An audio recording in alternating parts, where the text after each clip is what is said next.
കേവലം 60 രൂപയ്ക്ക് ഒരു അടിപൊളി എക്സ്പോർട്ടോ ഞങ്ങൾ പരിചയപ്പെടുത്താൻ പോകുന്നത്. ഫോർട്ട് കൊച്ചി വെളി ഗ്രൗണ്ടിൽ മാർച്ച് 30 മുതൽ തുടങ്ങുന്ന ഫോർട്ട് കൊച്ചിൻ ഫെസ്റ്റ് 2025 എന്ന എക്സ്പോയെ കുറിച്ചാണ് ഞാൻ നിങ്ങളോട് ഇപ്പോൾ പറഞ്ഞത്. ആഫ്രിക്കൻ പൈത്തൺ, അതുപോലെ തന്നെ ഇഗ്വാന, അതുപോലുള്ള നിരവധി ആനിമൽസും അതുപോലെ തന്നെ നിരവധി പക്ഷി മൃഗാദികളെല്ലാം നമ്മുടെ ഈ ഫെസ്റ്റിലുണ്ട്. പക്ഷേ ഞാൻ നേരത്തെ പറഞ്ഞ പോലെ എല്ലാത്തിനും പറത്തങ്ങ് വിട്ടേക്കോട്ടോ. അതോടൊപ്പം തന്നെ പിള്ളേർക്ക് അടിച്ച് പൊളിക്കാനായിട്ടൊരു കിഡ്സ് അമ്യൂസ്മെന്റ് ഏരിയ നമ്മൾ അറേഞ്ച് ചെയ്യുന്നുണ്ട്. അതോടൊപ്പം തന്നെ രുചികരമായിട്ടുള്ള കൊച്ചിയുടെ തനതായിട്ടുള്ള ശൈലിയിലുള്ള നല്ല രുചിഭേദങ്ങളോട് കൂടിയുള്ള ഫുഡ് കോർട്ട് നമുക്ക് അറേഞ്ച് ചെയ്തിട്ടുണ്ട്.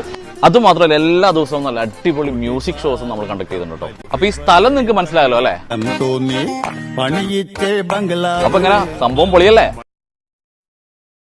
നവീകരിച്ച മട്ടാഞ്ചേരി ടൗൺ ഹാളിലെ ആദ്യ പരിപാടിക്ക് മൈലാഞ്ചി മൊഞ്ചോടെ തുടക്കം. വർഷങ്ങളായി അടഞ്ഞുകിടന്നിരുന്ന Mattancherry Nehru memorial town hall ഒടുവിൽ പൊതുജനങ്ങൾക്ക് തുറന്നു നൽകി. അറ്റകുറ്റപ്പണികൾ പൂർത്തിയാക്കിയ ടൗൺ ഹാളിൽ മൈലാഞ്ചി മൊഞ്ചോടെയായിരുന്നു തുടക്കം. ഔപചാരിക ഉദ്ഘാടനമൊന്നുമില്ലാതെ വിവാഹ ചടങ്ങുകൾക്കായാണ് ടൗൺ ഹാൾ തുറന്നു നൽകിയത്. റസിയ സിറാജ് ദമ്പതികളുടെ മകൾ റജ ഫാത്തിമയുടെയും ബസ്രിയ നാസർ ദമ്പതികളുടെ മകനായ നബീലിന്റെയും വിവാഹ ചടങ്ങുകളാണ് നവീകരണത്തിന് ശേഷം തുറന്ന 18-ന് നടന്നത്. നവീകരണത്തിന് ശേഷമുള്ള ആദ്യത്തെ പരിപാടിയായതിനാൽ ഏറെ ആഘോഷമാക്കിയാണ് നടത്തിയത്. ഈ വിവാഹം സംബന്ധിച്ച വാർത്തകൾ മാധ്യമങ്ങളിൽ വന്നിരുന്നു. ചടങ്ങുകളുടെ ദൃശ്യങ്ങളിലേക്ക്.